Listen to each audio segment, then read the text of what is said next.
When I was starting my software career, I always had this thought: why are software engineers so toxic? And it all made me think, is this a widespread experience in this career? I've had ups and downs in my software career, similar to the ones described online. But in this video, I wanted to uncover all the different types of toxicity experienced in the software career and amongst fellow software engineers. But more importantly, to help uncover the question, is software engineering toxic? And if it is it more toxic than other industries? And ultimately, what can we do about it? If you're new here, my name is KC.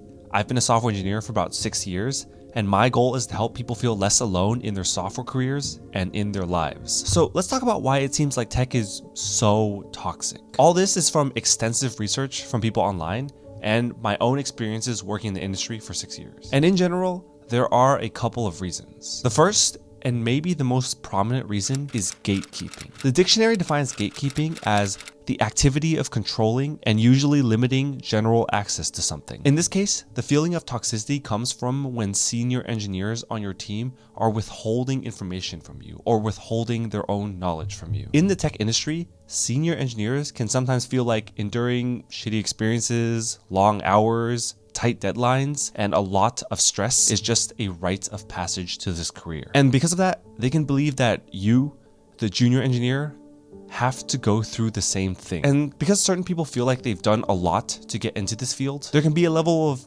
frustration from senior engineers towards more junior engineers on their team. And this can come out in multiple ways, whether it's senior engineers taking out their frustrations on interviewing new hires, or when dealing with new engineers who are asking for help. This frustration can kind of make it seem like senior engineers can be standoffish or even toxic. The second reason for toxicity in tech is burnout and stress. A great example of this is this short video about an engineer describing his burnout in tech. Basically, to sum up the video, he talks about how the first sign he knew he was completely burned out in software was when, earlier in his career, he was always happy to help out people who asked him questions. But over time in the industry, he became more and more cynical, and he started to hate when people asked him questions. And eventually he just told them to go figure it out themselves. And if you think it's just him, look at all the comments of people generally agreeing with him. This is pretty heartbreaking to hear, and it can explain why certain engineers come off as not wanting to help or rude or standoffish. There could be a lot more going on in their life behind the scenes than we think. High stress levels and burnout in tech is just pretty common. And in situations where senior engineers are assigned projects with higher stress, tighter deadlines, a common symptom of their stress will just be higher levels of irritability, which can contribute to more toxicity in the workplace. A third reason for toxicity in tech is a general lack of social skills and self-awareness in tech. I feel like I'm qualified to talk about this because I'm someone who chose tech because I just didn't feel like interacting with that many people on a day-to-day basis. And because I myself had a general lack of social skills when I was choosing my career path. It's no secret that a lot of the people that are interested in software are usually the more introverted types that don't really mind spending all their time in front of a computer. And obviously this is not the case for everyone, but it can begin to paint us a picture. This career can attract the types that have a lack of good soft skills and in turn can struggle with self-awareness. An amazing example of this is this Reddit post, which I'm not even 100% sure if it's real or not, but basically this guy is just putting down his coworkers, insulting his coworkers, and not even realizing how much of an asshole he's being. But honestly, similar experiences like this have come up in my career unironically. And in this industry, there are just certain people with poor self-awareness that can come off as extremely blunt, rude, and just hard to deal with. And even worse, some people in this industry will try to mask their social anxiety by overcompensating, mostly by trying to be overly assertive, which can lead to the gruff and impatient senior engineer types, which can lead to the feeling of toxicity in the workplace. And the last reason that tech seems so toxic is that, unlike a lot of other fields, tech workers spend a lot of time online. And because of that, software engineers spend a lot of time reading and commenting on all different kinds of forums and websites like Reddit, Blind, Hacker News, etc. And so with these forums,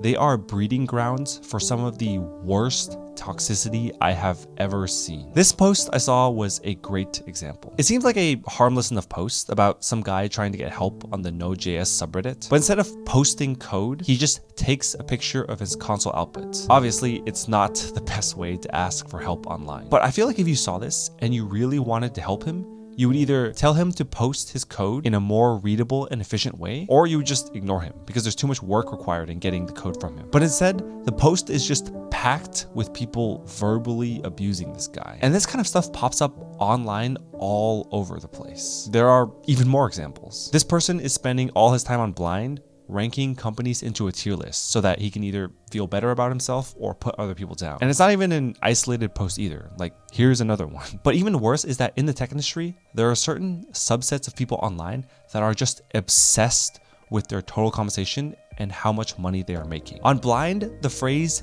TC or GTFO is a very common phrase. Basically what this means is on every post you make on Blind, you either post your salary and how much you're making in your tech career, or get verbally abused by people until you do. That is extremely toxic. And there's all other different kinds of places where toxicity in these forums is disproportionately linked back to tech. So I feel like this was all quite a lot. And obviously all these things aren't representative of all software engineers. But now I think it's time to answer the important question. Is tech more toxic than other fields? To understand this, I wanted to break down toxicity in 3 fields that are relatively comparable to software engineering: healthcare, big law, and finance. If you do a quick Google search and ask, why is software engineering so toxic? You quickly get back a bunch of results. And after reading through these posts, you essentially find the issues that I listed earlier: stress, burnout, gatekeeping, and a lack of social skills. But now let's look at toxicity in other industries. Let's start with healthcare. Another quick Google search finds a very similar Reddit post with almost the same name. Why are healthcare workers so toxic? And after going through this post and a few others, generally,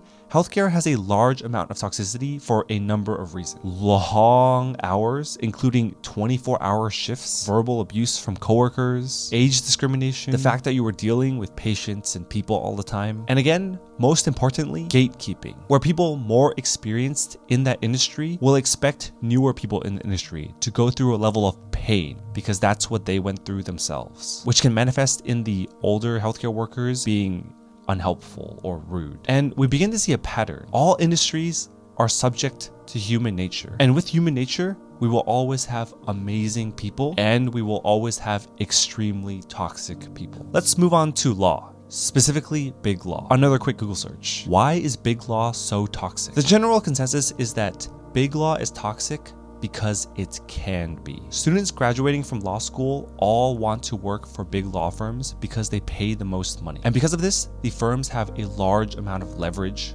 over their workers. Some of the main issues of toxicity that I've gathered: long hours, clients calling for meetings at random times like weekends and nights, difficulties in taking time off, verbal abuse from bosses and clients, and again, gatekeeping, where older attorneys will think, if I had to go through this grind, then so do you. So we can see now that healthcare and big law can both be incredibly toxic, sometimes in ways that are similar to tech, and sometimes in ways that are unimaginably worse than tech. And now let's finally move on into one of the world's most notoriously toxic industries: finance. For this one, I didn't even have to search for posts about why is finance toxic. Instead, most of the posts centered around, is toxicity inevitable in finance? The reasons is summed up best by one user. In essence, the client service nature of a job means that you have to be available to respond to a client 168 hours a week. Weekends, nights, when you're sleeping. If a client or your boss needs something, you're dropping everything to get it done. The next is the major level of competition in finance, both amongst your coworkers and with other banks, which causes everyone to work to the max, putting in massive amounts of overtime, commonly being 100-hour work weeks. This doesn't even account for all the other types of toxicity like verbal abuse from your managers or your coworkers, the fact that your job can be replaced at any time by a fresh batch of new graduates. So these 3 industries I covered don't even cover all the other toxic industries like the food service industry or other places where they're subject to even more verbal abuse. I think the overarching theme is clear though. All industries have a capacity to be toxic. So now I pose the question for us: What can we do about toxicity in software? And should it prevent us from going into this field? I think the first thing is to realize is the grass is greener effect. We see what's going on within our own fields and we try to compare it to other fields. But in reality, what we experience is pretty comparable to what other fields experience. We just don't expect it to be that way in our own industry. And with that, here are some actionable tips that helped me. Leave a toxic workplace and find a new job if it is affecting your mental health. A toxic workplace, abusive bosses, high stress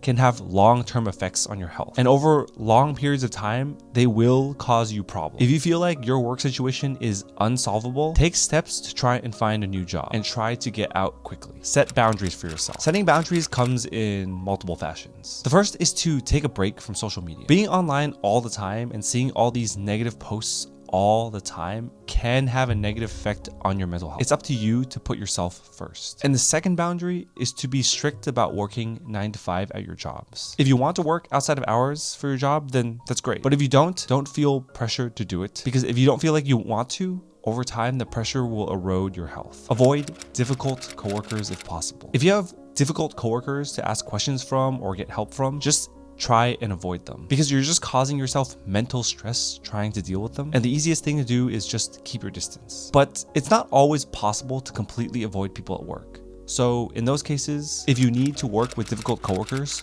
read the book How to Win Friends and Influence People to find effective strategies in dealing with them. And at the end of the day, don't let toxicity prevent you from going to this field. This is an amazing industry to work in, better than most. And don't lose sight of that when you're trying to reach your goals. If you like this video about different aspects of the tech career, you might want to check out this other video about why companies don't want to hire junior level engineers anymore. Thanks for watching.